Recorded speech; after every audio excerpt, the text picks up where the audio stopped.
abantu n'abahanga. Ikigereranyo cy'umwuka wera, amazi azamo. Ndashimira Kristo Yesu igiye kugukenura ukava hano. Yesu Kristo, sinzi ukuntu muri kubyumva, sinzi ndikumva. Haleluya. Rero uru rwego rw'Abafilisitiya narwo rwarice ruvuga ngo ni gute tugerageza kubananiza.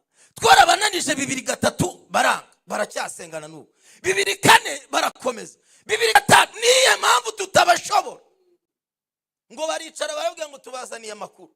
Muri bo bagira intwaro za kirimbuzi. Izo ntwaro ni intwaro ebyiri, muzibakuyemo mwabashobora.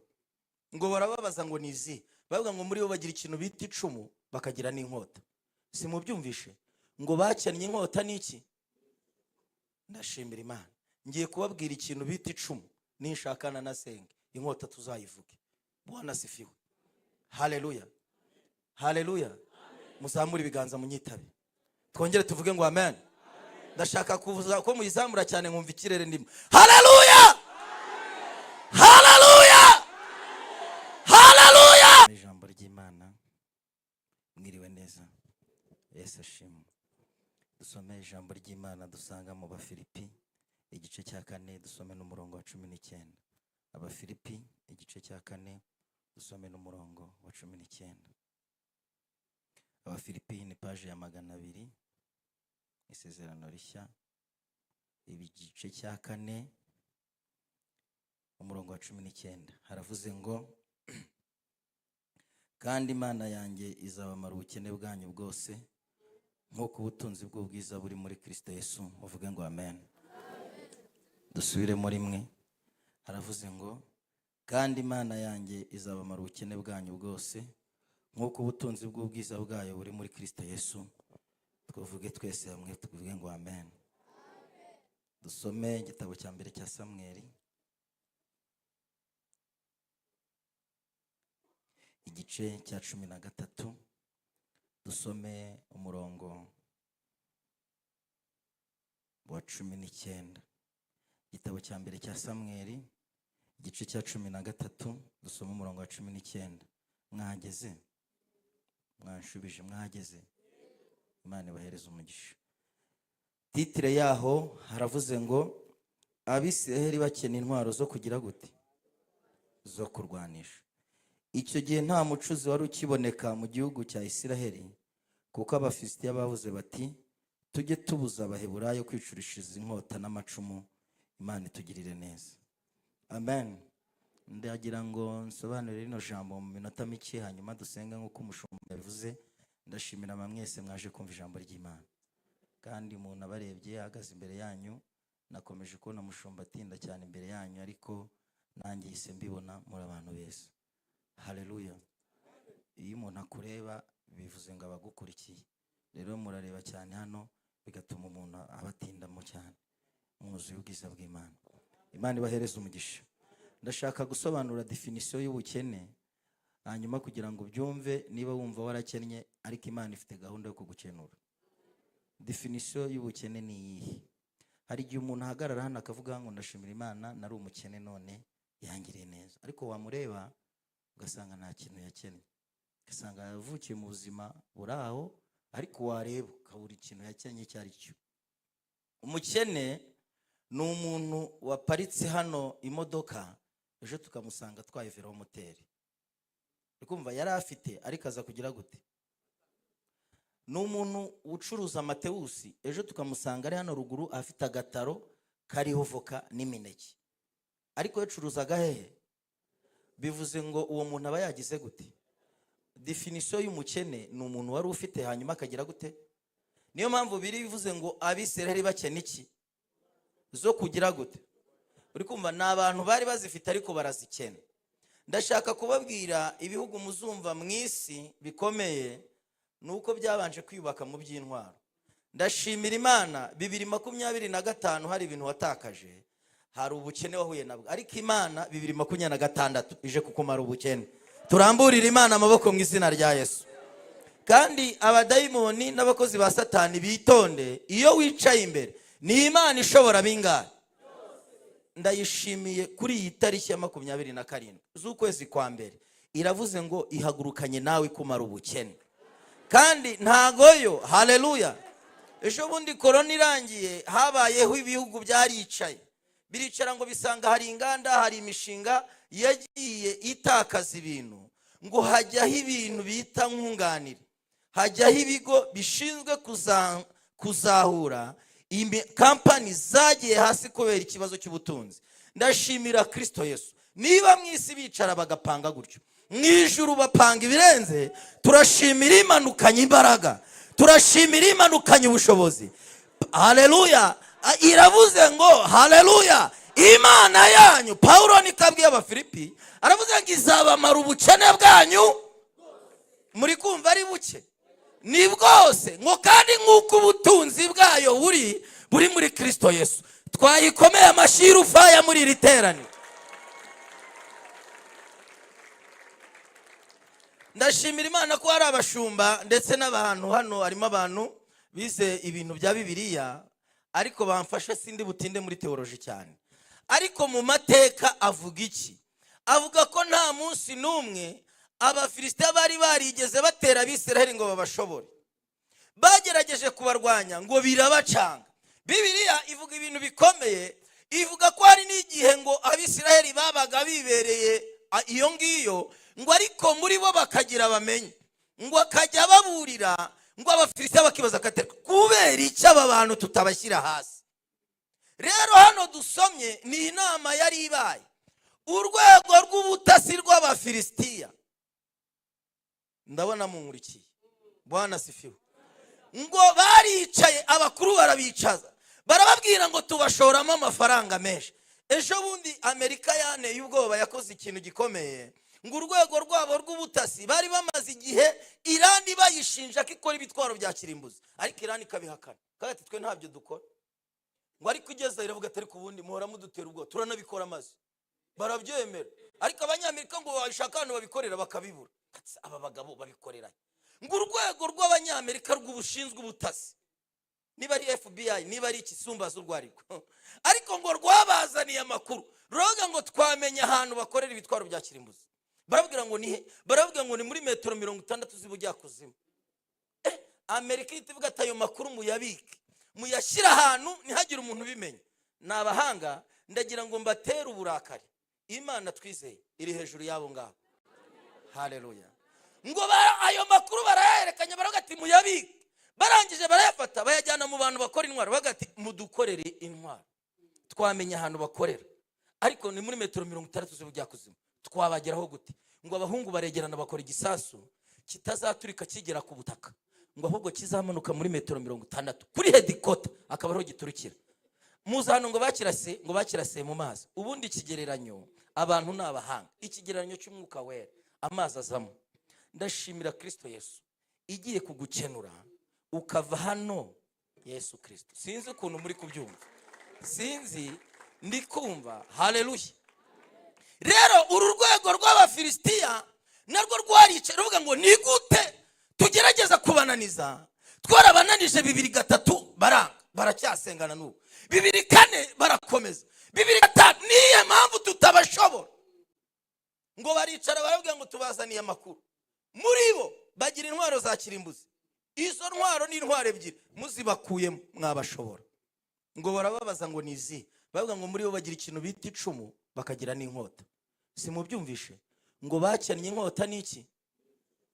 Ndashimira Imana, ngiye kubabwira ikintu bita icumu, ninshakana na senge inkota tuzayivuge. Bwana sifiwe. Haleluya. Haleluya. Muzamure ibiganza munyitabe, twongere tuvuge ngo amen. Ndashaka kuvuza ko muyizamura cyane nkumva ikirere ndimo. Haleluya. Haleluya. Haleluya. Bate wanyikirije nawe ko ari igende buze kukwikiriza. Haleluya. Amen. Ngo baricara barabwira ngo muri bo bafite intwaro za kirimbuzi, muzibakuyemo mwabashobora. Barabwira ngo nizihe? Baravuga ngo muri bo bagira ikintu bita icumu, bapfa kuba baryeguye badushyira hasi. Muri bo bagira ikintu bita inkota, bapfa kuba bayikuye mu rwubati baraturangiza. Barabwira ngo none twakora iki ngo tuzibakuremo? ngo inama batangamo ibitekerezo. Iyi ni inama twasomye, ngo bamwe batanga ibitekerezo, bamwe ngo hari uburyo twazibakuramo. Umwe aravuga ati mwazibakuramo gute? Agati twabinjiramo buke bukeya, bari mu munezero, bari muri blood shower, bari muri baby shower, bari mu anniversaire atarangira, basinze umunezero, basinze amahoro, twazibakuramo. Ati mwabigenza gute? Tuzagenda tubabwira ko tugura injyamani. Mujye mwumva abantu bagura injyamani, mubitondere. Ngo mu gitondo babazamo hagati turimo kugura injyamani. Ngo noneho ngo abayisirayeli bagatize muri kugura iki? Ati turimo kugura ibyuma bishaje, ariko hari ibyuma tugendereye. Baragatise nibi, ati turimo gushakamo ikintu bita icumu. Abisirayeli ubwabo ngo baragenda bikurira amacumu mu bubiko, barayazana bayahereza abafilisitiya. Ngo abafilisitiya bayamanukanye bayashyiriye abakuru, baravuga ati ibintu mukoze ni indashyikirwa, amazina yanyu yandikwe, ariko muramutse ejo mutuzaniye inkota, noneho amazina yanyu, imiryango yanyu yavurizwa ubuntu n'amazina yanyu akandikwa. Ngo mu gitondo baragaruka, ngo basanga abapene bibereye mu bintu by'iminezero, ngo basinze amahoro. Ngo bavuga ati n'ubundi intambara ntabwo izongera kuba. Ngo bumva banezerewe. Ngo binjira bagati turimo kugura injyamani. Ngo Abisirayeli baryoherwa n'ifeza, baragati se noneho muri gushaka injyati, noneho turi gushaka inkota. Baragati byararangiye, ngo nazo bazikurayo. Baraza barazibahereza, barabapimurira, barababarira, barimanukira. Ngo abahungu bazijyanye bazibagejejeyo, barababwira ati ibintu mukoze, amazina yanyu yandikwe, imiryango yanyu ivurizwe ubuntu, mwakira imidari, mwakira ibikombe, mukoze ibintu bikomeye. Ngo abahungu baragenda baricara. Igihe abandi bari muri ibyo, ngo abahungu babategurira igitero. Ngiye gusobanura icumu. Muri hano ndibasobanurire, muzamura ibiganza turebe. Yo, ari umuntu uvuze ngo turahari n'ukuri. Imana ibirebe kandi kumara ubukene. Bibiliya ivuze icumi bivuze iki? Nusoma igitabo cya Yesuwa igice cya 7 n'igice cya 8, aya makuru mu yankurikiranya babwire, ndavugamo amaverse nk'abiri, ariko ibindi reka mbicemo niyusi. Abisirayeli batambutse Yeriko, bambutse Yorodani, bambutse Yeriko. Imbere yabo gato bahuye n'umusozi bita Ayi. Bageze kuri Ayi, ngo ingabo zirebye Ayi ziravuga ati yitwambukije Yorodani, yiture Yeriko. Babwira Yesu ati ntiwirirwe wivuna, turahagenda hariya turahafata. Yesu aragati nta kibazo, aravuga ati ntiwirirwe wohereze 3,000 gusa. Ngo abahungu baragenda, bageze muri Ayi basanga abantu bo muri Ayi barestaye bien, bafite imbaraga. Ngo barabica, babicamo abagabo 63. Ngo bakubita returu baragaruka. Yesuwa babimubwiye ahita ashishimura imyenda, agati bigenze bite? Agati baratwishe baratumaze.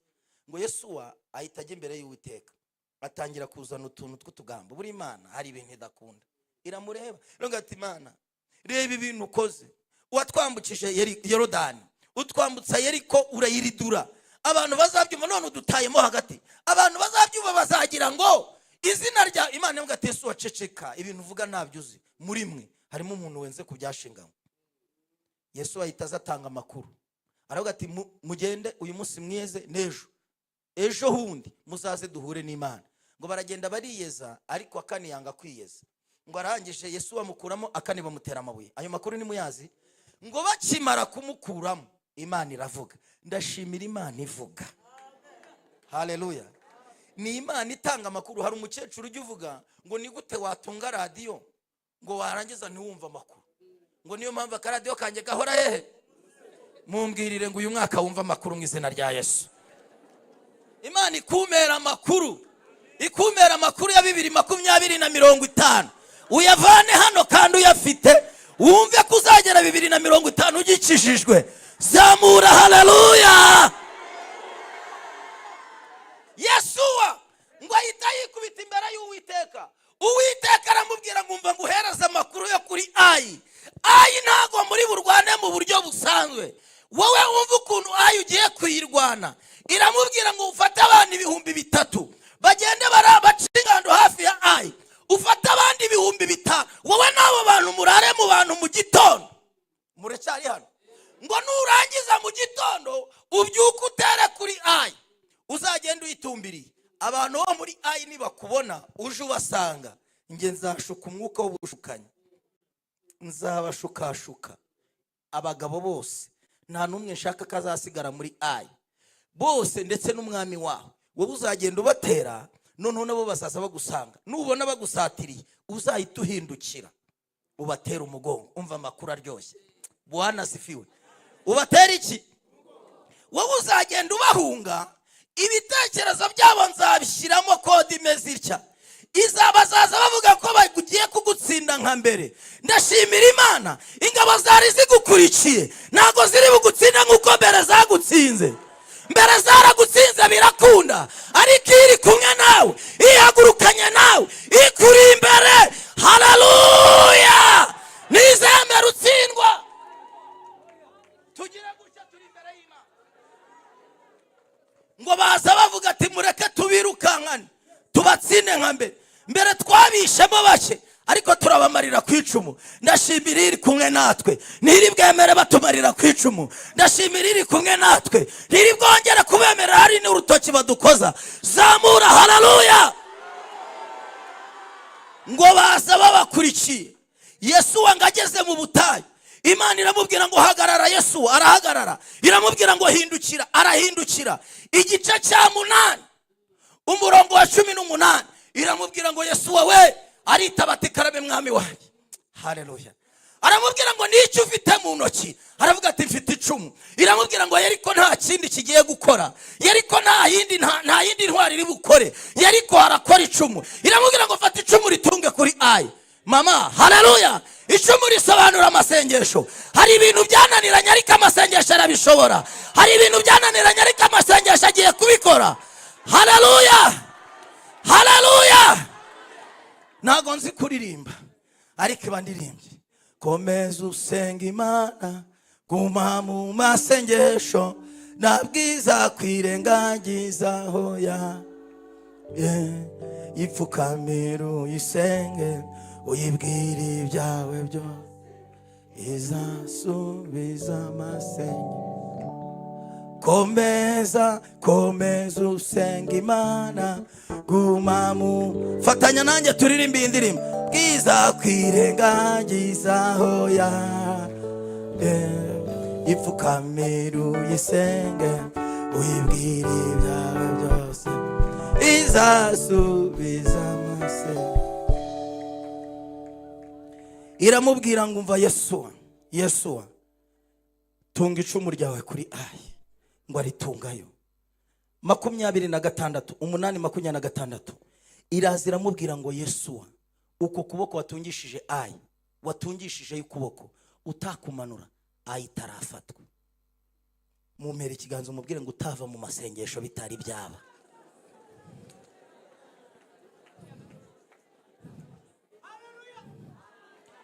Mubwira ngo nugusenga mpaka bibaye, nugusenga mpaka wize, nugusenga mpaka wubatse, nugusenga mpaka ucuruje, nugusenga mpaka abana bagize ubwenge, nugusenga mpaka umugabo ahindutse, nugusenga mpaka urugo rwawe rwuzamura. Haleluya.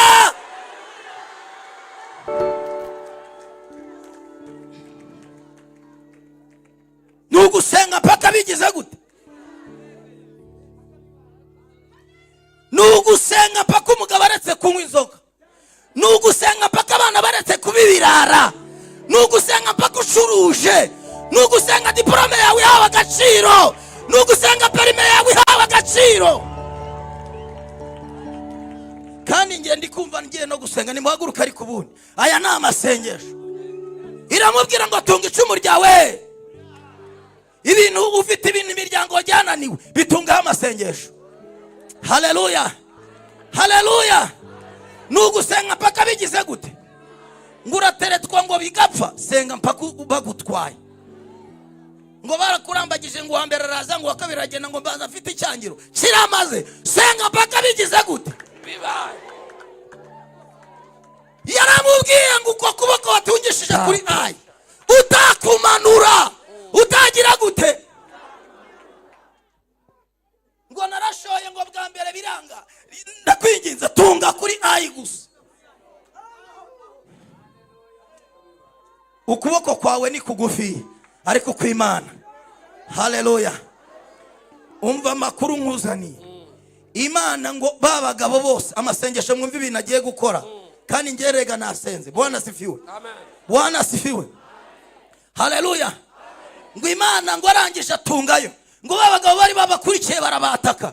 Bibiri ivuga amagambo akomeye ngo umwami wa muri Ayi bamufata mpiri. Ndagira ngo mbatangarize ni wapfa gufata umwami miri wo kugira ngo umufate miri arabanza akiyica, ariko amasengesho guhereza iby'imbaraga. Haleluya. Amen. Haleluya. Twe ntabwo turwana mu buryo bw'abantu, intwaro zacu zitandukanye n'iz'abantu kuko twe dufata miri. Haleluya. Tugera ahantu y'amara itagera mu bitekerezo. Imigambi yose yagucuriwe turayifata miri. Inama zose zateranywe kubwa turazifata miri. Rega ubu turimo kwataka Ayi ngo barafata umwami wabo bamufata miri. Haleluya. Umva Bibiri kunivuze. Bwana asifiwe.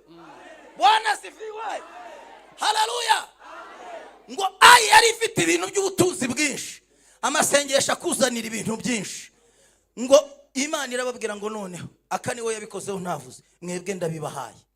Hari ibintu amasengesho agomba kukugabiza byanga byakunda. Uyu mwaka ni ugusenga mpaka ubibonye, ni ugusenga mpaka ubifashe, ni ugusenga mpaka ubyakiriye. Ngiye gutera haleluya 3 twakira umushumba asenga. Intwaro ya kabiri nzayibabwira Imana ningirira umugisha ngarutse. Ngiye gutera haleluya hanyuma mungikirize 1 2 3. Ongera usamure, ongera usamure kandi meri ikiganza mugenzi wawe mubwire ngo senga mpaka bikoretse, senga mpaka bibaye, senga mpaka byemeye, senga mpaka bisohoye, senga mpaka haleluya ibintu bihindutse. Tunga icumu ryawe kuri Ayi mama, babarira urutungeyo, babarira urutungeyo, babarira urutungeyo, babarira urutungeyo. Twakiri mushumba twinjire mu kirere cyo gusenga. Zamura ibiganza byawe dusenga n'Imana. Umuntu wese nafata igikoresho cye, ufite igikapu